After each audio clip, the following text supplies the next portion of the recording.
This Les Brown that you now see, I had no idea that he existed. I was born in an abandoned building on the floor. I'm adopted. When I was in 5th grade, I was labeled educable mentally retarded. I was put back from the 5th grade to the 4th grade. I failed again and I was in the 8th grade. And given my environment and circumstances, I have no college training. The story I was born into and I embraced was that I was supposed to be poor.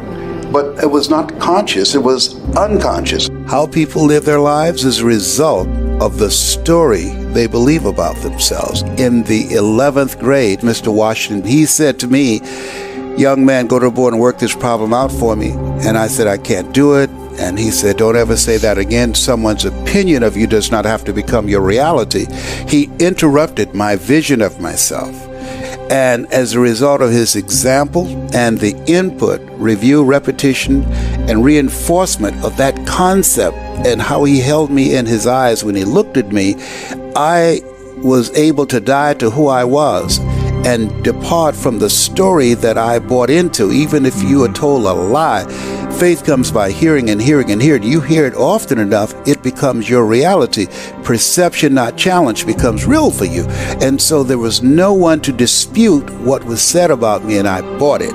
He interrupted that vision of myself, and as a result of that, I began to become a different kind of person. I remember when Tony had an infomercial sponsored by Gunther Rinker, and they spent millions of dollars. How do you turn your dreams into reality? For 2 decades, some of the most successful people in the world have turned to this one man, Anthony Robbins, to get results.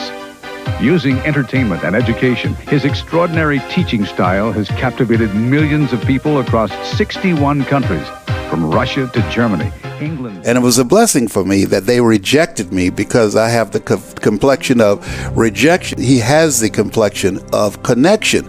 And so they said, "Oh, we don't believe a black guy can have appeal to the American public."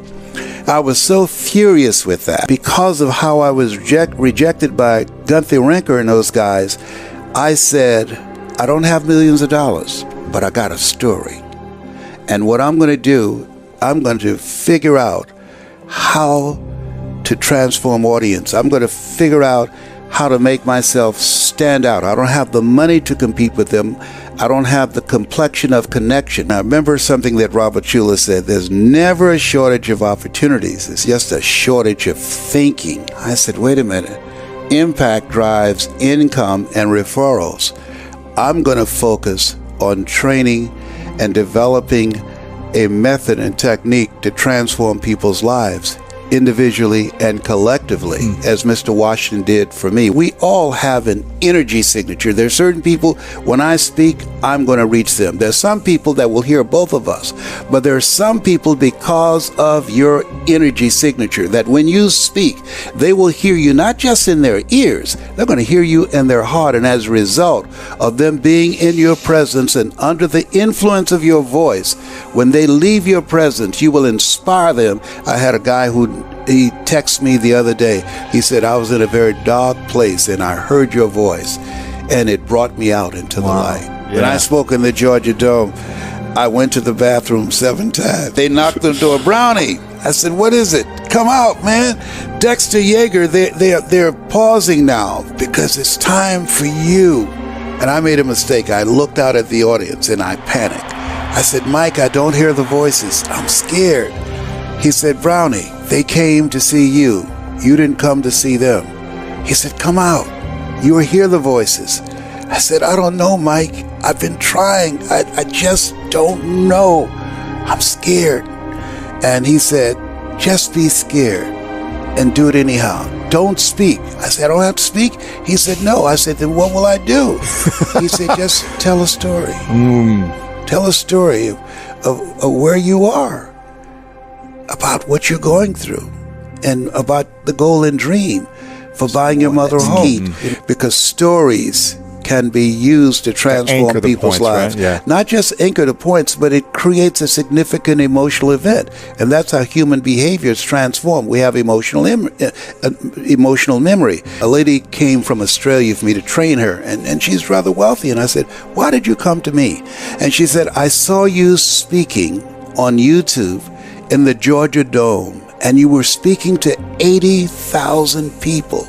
She said, wow, and you spoke from your heart, and you held my attention, and I can see you were holding their attention. And she said, can you train me to tell my story from my heart?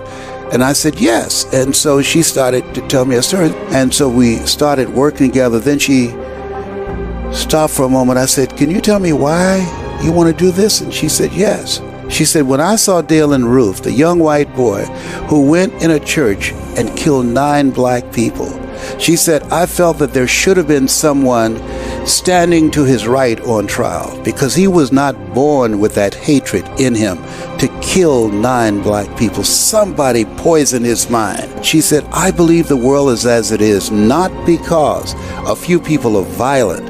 I believe the world is as it is because too many people are silent. Nothing happens until it's communicated. In the beginning was the Word. And so my goal is to multiply the voices out here that will bring some words that can help us to get a different vision of ourselves. I believe that we can begin to decrease crime and the violence that's taking place all across this country, because evil prevails when good men and women do nothing. There are people that you will never meet, whose lives that you've transformed, that you are living a life that will outlive you. Just think about the fact that this program has given a lot of people hope, and there's hope in the future. It gives you power in the present. Every 40 seconds, someone commits suicide.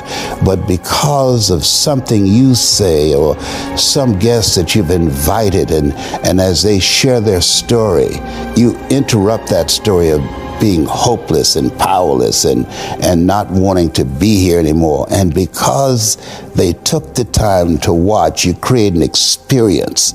Oliver Wendell Holmes said that once a man or woman's mind has been expanded with an idea, concept, or experience, it can never be satisfied to going back to where it was. And so at the end of the program, at the end of one of your presentations, there are people who, because of you, their lives will be transformed, and they will become a pencil, as Mother Teresa would say, in the hand of God, and start writing a new chapter with their lives.